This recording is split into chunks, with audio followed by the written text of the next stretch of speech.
Senator Cory Booker just announcing that he's running for president. No exploratory committee or testing the waters. He's officially in the race.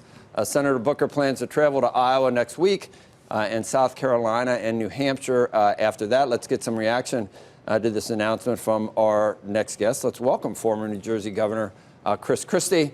His new book is Let Me Finish: Trump, the Kushners, Bannon, New Jersey, and the power of in-your-face politics. Welcome, Governor. And you know, Senator, I like Senator Booker. He's a very endearing guy. Yep. I didn't understand the Spartacus stuff that much. Yeah, I don't think that helped. That wasn't a high point. That wasn't it was not a high point for Cory, but I like him too. And I don't know what, I haven't kept track what the total number of possible and actual probable. They're not up to yet to the number that we had in 16, but they're striving to go past our 17 number, which is really nice. It was great for the debates and everything else. We had just such a good time. I was honestly thinking we're at somewhere around 40 already. I guess that's just possible. Speculated, yes. Yeah, I mean, I've seen the. What is it, like 8 to 10 actual? Yeah, I think actual in now is somewhere, with Cory in now, I think is 10. Yeah. Is 10, but they'll blow past 17. Yeah. Although really now it moved up so quickly. I mean, if you think about 4 years ago, we had about 6 or 7 in already, and people ask me all the time, well, who's the front runner for the Democrats? I said, well, remember, 4 years ago at this time, the front runner for the Republicans was Jeb Bush. Right. So it doesn't really matter. I mean, it's too early to figure that out. I'm not, still a little bit unhappy with you because you traded me in for the faux morning, Joe, for a while. Remember, you were coming on our show a lot. I came on your show all the time. Yeah, but you went on the other one a lot. And that's fine. He's a colleague. It's like ancient history. I mean, not seriously. really. But no, when you come on, I could listen to you till 9 o'clock. I could, but we can't let you stay that long. But let's talk. Well, what the hell's that all about? I don't know. I mean, if you could listen to me till 9 o'clock, I would. And I could listen to Becky till 9:30, and all of a sudden, we're done. Okay, listen, but no, the reason I'm talking about because we got to talk about Elizabeth Warren, who was on. She was on with our Jim Cramer. Another gift. Huh? Another gift. Please nominate. Please, Lord, nominate her. I think we've got a soundbite from. She's very. We don't have it right now. Anyway, we were going to run. I can tell you what it is. We're going to load it up. People who make money suck. That's what the soundbite is, basically. People who make money suck, and we'd like to take their money from them. That's basically. I liked. I think AOC said Howard Schultz hasn't waited long enough, doesn't have the experience to run for president. Wasn't she a bartender a couple of years ago? Not that there's anything wrong with that. People no, she's having her moment. We're very happy for her. Okay, I think we have the Elizabeth Warren sound. Wilf, you okay? What I want is these billionaires to stop being freeloaders. I don't even need any more than that. We could run it longer, but I want billionaires to stop being freeloaders. Listen, like in my state, the top 1% in my state pay 58% of the state income tax. So, and I see there's a few billionaires in there over in New Jersey. I mean, so how are they freeloading exactly? They're paying 1% is paying 58% of the income tax, and our system gets more and more progressive in that way across the country. That's fine, but then you can't criticize them. And there are for their wealth and for their success. There are some that give it to their kids, but more and more I'm hearing the philanthropic efforts of a lot of these guys. They make it and then they give it away. I mean, Druckenmiller one year gave $800 million. Are they actually bad for society when they pay taxes on accruing the $1 billion and then they give it away? Is that...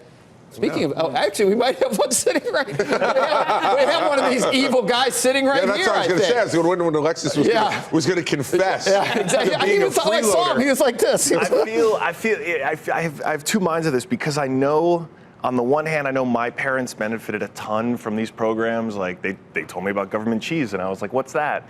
And so on the one hand, I do feel a kind of obligation to the social contract, and I think what I want to hear are real solutions about how we at least maintain a floor so that people can live in dignity. We all want that. I think everyone wants that. Sure. Yeah. And I'm trying to, I'd love to know what you think is the way to do that. Well, listen, I think that continuing to create more wealth and more opportunity does two things. One, those folks who are creating wealth and opportunity are paying an enormous amount of taxes already on a $4 trillion federal budget that we're spending every year, not counting what we're spending at the state and local level.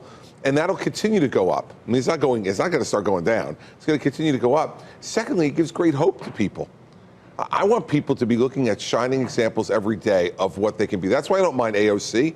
I don't agree with her, but people will look at her and say, wow, she got elected to Congress. All right, well, maybe I can do that. I think you think that's good. a gift. But I think you think that's a gift, one of the gifts that you're talking about that keeps on giving. AOC? Well, she will be, because if she continues to say that folks it's immoral to be a billionaire.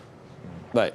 But there's other people gifts. set out to be a billionaire. They set out to be successful, and that they have a really great idea and they work really hard.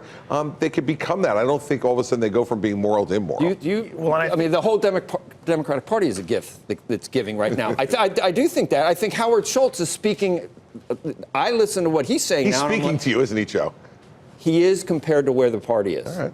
And the response that he got from the party shows me how far left. I watched Tom Perez the other night on an interview. I don't know who they're representing at this point, Chris. I mean, don't you think that they're screwing this up? Oh, yeah. I mean listen, right now they are. Now we're going to see what happens. I mean, it's Biden's where all the energy is, right? And we talked about that with our party, a few years ago, that all the energy was on the far right. So if you came into a primary like me and you're a Republican from a blue state that made compromises with Democrats, remember, I made compromises with Democrats. That made me evil. If I didn't make compromises with Democrats in New Jersey, that's right. I would have been, I would have been absolutely ineffective. So I think part of the problem with our political system at the moment is all the energy is on the outsides. And what I hear you saying is like, who's going to give us real solutions for things that are going to get solved? Like we're trying to deal with this immigration issue and nobody wants to, Nancy Pelosi is saying no wall money under any circumstances. Trump is saying, his thing, and nobody's driving to the middle. There was a bigger base for the president in 2016 than a lot of people expected. Do you think there could be a bigger base for the Elizabeth Warrens and the AOCs out there if they have a candidate that galvanizes that than you think exists? Well, I think it's about whether they can motivate those people to get out all the time. I mean, listen, what happened in 2016 was that Donald Trump got people to vote who had not voted for a long time, and Hillary Clinton depressed voter turnout among their base constituency. Especially in the minority community, African Americans, Hispanic Americans, were not excited about Hillary Clinton.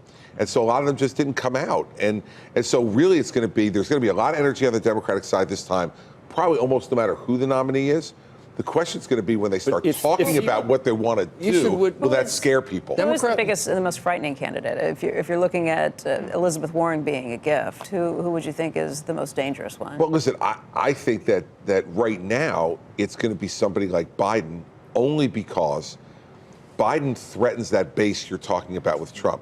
Joe Biden can go into central Pennsylvania, he can go into northern Wisconsin, he can go into Michigan, and he can talk to white working class Americans and say to them, I was you. I was born in Scranton. I was raised by a father that struggled. I've never had much money in my life until recently. I get your problems and I want to try to solve them.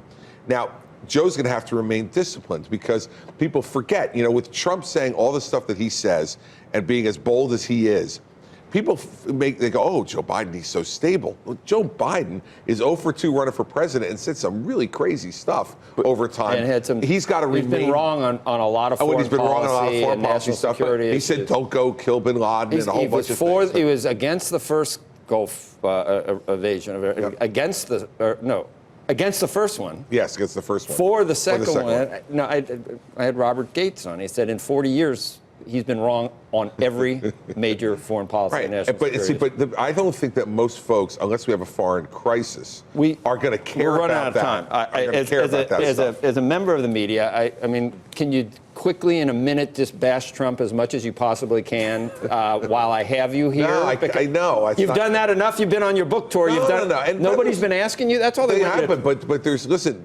when my book is trying to give people a view into what this guy is really like and make it a little less like the cartoon character that he's portrayed. Listen, he does some stuff that I look at and I go, geez, I wouldn't do that, and I don't think he should do that stuff. Well, I don't think you should have hugged Obama. So you've done some stuff that I don't think you should have done either. Wait a second. That was in the midst of a crisis. I know. And by the way, a crisis affecting your state. You're part of the problem, Joe. See? You're part of the problem. Okay. You work with the President of the United States to help your people, and it's guys like you who have to still Exactly. bring that up, 7 Okay. years later. But by the way, I was just making the point by that not seven- everyone is perfect with Well, what they do. And that was perfect, by the way. Okay. That was perfect. All right. You know why? But it hurt because you. New Jersey, well, it hurt me politically, but I had a job to do. I know. I understand. And I want to make clear to the viewers, I did not hug you. There was never a hug. Think if we hadn't brought that up, you wouldn't have been You able worked to. with him. You worked with him, and that was so Absolutely. important. at And the by the time. way, gave him credit And it was when he was doing a really good important job. at that time. Is that Democrats do good things every once in a Exactly. while. I don't You got to understand give why them people credit can't- for it. I don't understand why people can't see that and You're not recognize gonna that. Because they're like Kernan, Becky. Why did you? know Oh, that. now you God, you turn on me quickly. You're not going to primary Trump, are you? No. That was I saw By that the way- headline. You said never say never to that. I said never say never to running for president again someday. Not okay. now. Did some I'm high-profile 56. Republicans do that, though? No. Listen, his popularity among Republicans right now is 81%. That doesn't leave you a whole heck of a lot of room to primary somebody. Now, if things change over the course of the next 6 or 9 months, some people may look at it because there are some folks who don't like him. But I think right now, it's very unlikely. Governor Christie, will you come back at some point just to talk about the new Maybe tax not laws now. that are I being in can't New Jersey believe and some of these other states? I Love to have definitely you back. will. You have me back. I'm happy to come back. Because I'm Morning Joe. Don't go anywhere. Oh, else. I come on, back. please Just stop, Real Joe. Morning Joe. All right. We have a. All right. Thank you. I have a special Governor. booker. I know. Fuck to her. Mary Pat. Mary Is she Pat. going to be mad about the hug comment? She better. Oh not. yeah, she is going to be mad about that comment. Did I- didn't Your bring- phone's blowing up right now. Goodbye.